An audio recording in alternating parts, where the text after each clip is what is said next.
Welcome to today's episode of David vs. Goliath, a podcast dedicated to helping small businesses leverage technology to not only help them compete against their large competitors, but win.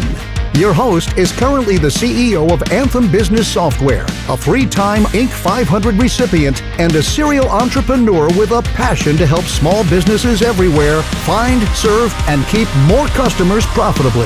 Please join me in welcoming your host, Adam DeGraide. Hey everyone, it's Adam DeGraide from the David vs. Goliath podcast. Welcome to a short edition of DVG. Today we're going to be discussing music and the entrepreneurial spirit. It's a conversation I have with my brother. It's dear to my heart. I love music, as the watchers and listeners know. I am a musician as well, and so is my brother. And I really believe that music, especially the music business, we can learn a ton from. And my brother's success in it as an independent artist has been amazing. And now as I've been working as an independent artist as well, we've been learning so much, and music can be a big part of that in your life. Today's episode is brought to us by AutomateMySocial.com, where you can automate 90 to 100% of your business's social media and never have to think about it again. A recent business saved $48,000 a year and benefits, by the way, plus benefits, switching to Automate My Social. Check it out. Visit us online at davidvsgoliathpodcast.com. There you can subscribe to get our newsletter and also apply to be on the podcast. Well, let's get right to it. Check this out. You're going to enjoy this. Here it is with Neil DeGraide from Dirt Poor Robins. So very few people are happy in the music industry doing music. It's a very small percentage of people that are killing it out there, and they don't even know why it works sometimes when it does. So it's an iffy business. I mean, with the intelligence people have, most of the time they do themselves a favor to get in a more reliable industry than the music industry. But it's alluring. It's kind of sexy to be a part of music, so people get sucked right in. And clearly, with the mustache, it's very sexy. Thank you. What's funny too, because I guess we give a little background. You just gave a little extra background there with the lessons. I had totally forgotten about the clock we used to abuse. But one of the first things we had as a musical experience was my dad used to bring home records, and I think you've heard me say this before, Adam. But my dad brought home 2 records. You remember the 2 records he brought home? I think so. It was Kiss, yes, and then it was Queen. That's right. And you get to pick first. And of course, I went with the Kiss because I'm a marketer. You went with Kiss, and I went with Queen. Well, I was going to go with Queen either way, so it wasn't even like we had to pick. We were just going to go our directions. And so, part of the difference in our 2 paths in life is that I think Kiss, the Kiss's motto wasn't that they weren't like every other band trying to be the Beatles. They were trying to be Coca-Cola. Mm. So I think that you like the branding, the marketing around that. For me, I was more wrapped up in the cinematic, theatrical side of music, the emotive side. So that's one of the differences in what we ended up doing. And it's interesting to see what you've done, because you've been able to hang on to music as obviously you haven't put the time into it. I have, but it's still a huge part of your life. Oh, huge. As you can see behind you. Clearly a huge part of my life. And I'm actually looking forward to this weekend. We'll be playing together for the first time in years. That'll be a lot of fun. Yeah, it'll be a blast. And when you think about David versus Goliath, Neil, you think about the giant music industry, right? Or the entertainment industry in general. Yeah. For what I think is so interesting about your story is that after the independent label thing, we had mild degrees of success. You stayed at it with DPR, which is Dirt Poor Robins. Right. And you have continued to refine that and find a space in a market that gives you hundreds of thousands of fans on a relatively low budget for you to be able to produce and distribute your music, because art is so important to you. The music is so important to you. And, talk to people about what that challenge is like. You don't have the hundreds of millions of dollars of budgets like a Katy Perry would have. Right. Yet your fans, in some ways, are just as dedicated, and in some cases, even more dedicated to the brand. Talk about the music of DPR in the beginning and how it's evolved over time to where you are now. All right. Well, something that was kind of a side hobby for us for a while has turned into, over a million streams a month, and with Dirt Poor Robins. And that happened without really a marketing budget or a big budget. So everything was kind of done out of pocket and in my own studio. So when you and I started making music, we were in the recording studio when I was 13 already. And we were actually, it's long enough ago that we were recording and putting things on tape.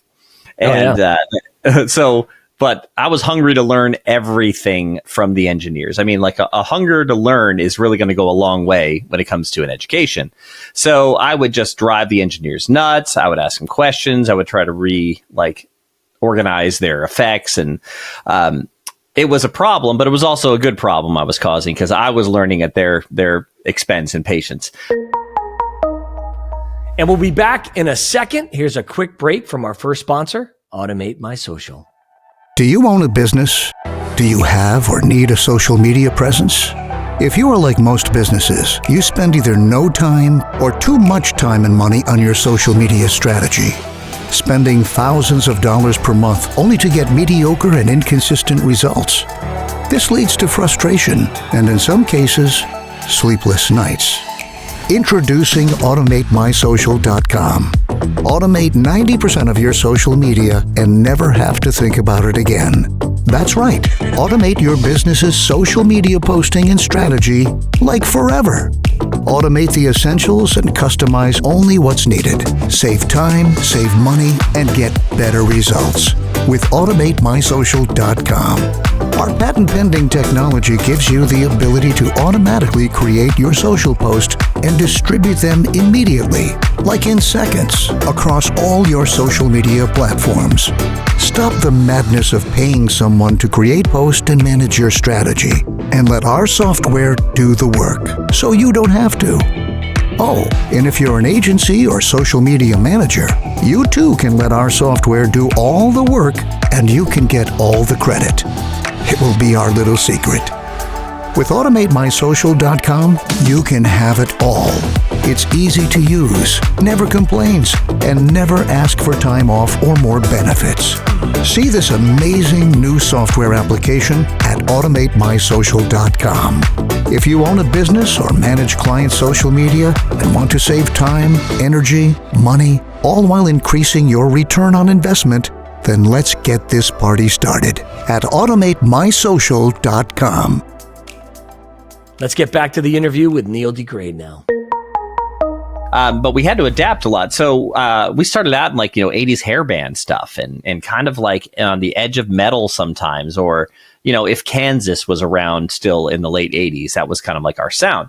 And, what happened is grunge came along, and right away, I had a little bit of a disgust reflex to grunge because it was sloppier. It had more energy, but, and it was a little rougher around the edges, which was cool. But there was something about it where I had worked on this pristine technique and it just didn't have a place in grunge.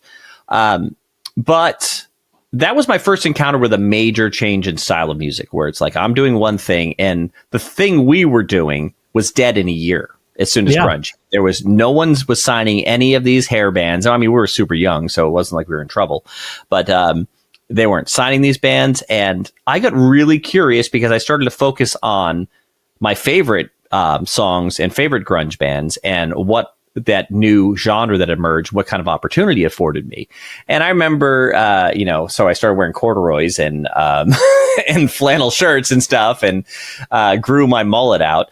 And, people I was doing music with were making fun of me for the adaptation, and a lot of times. So it was funny because within a decade going back, and those other people that refused and just hung on to that disgust reflex by the new thing, they were still listening to the same stuff.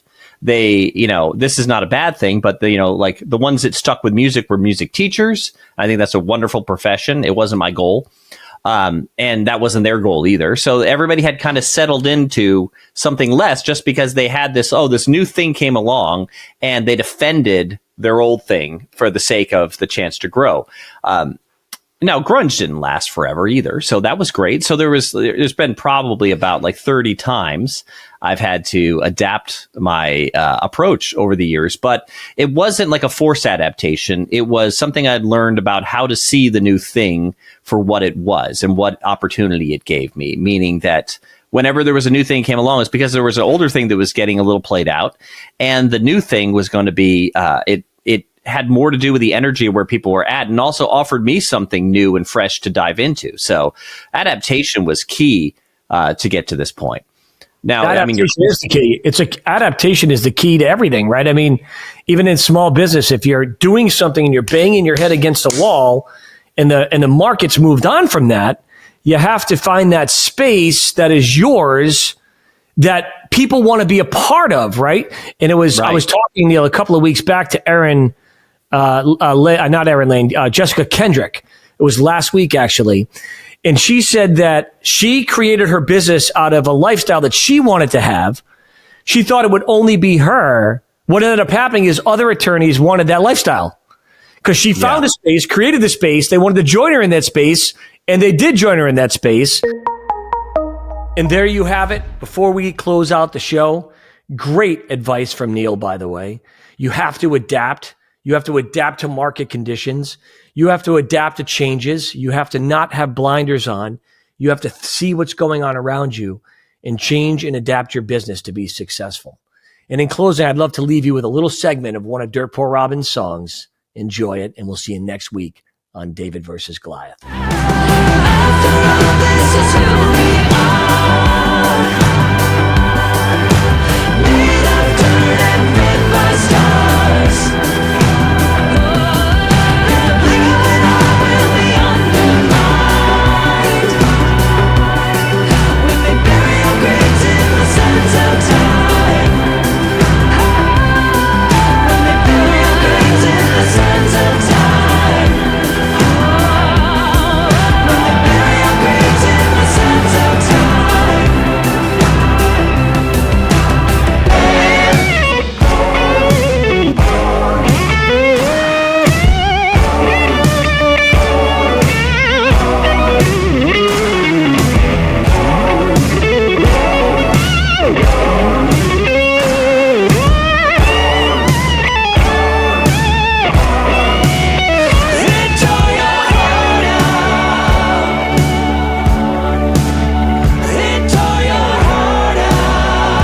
And we're back. That was awesome. The song that you listened to there was All There Is. And then the solo came from It Tore Your Heart Out. Thank you for joining us on today's episode of David versus Goliath. We'll see you next week. Have an awesome day.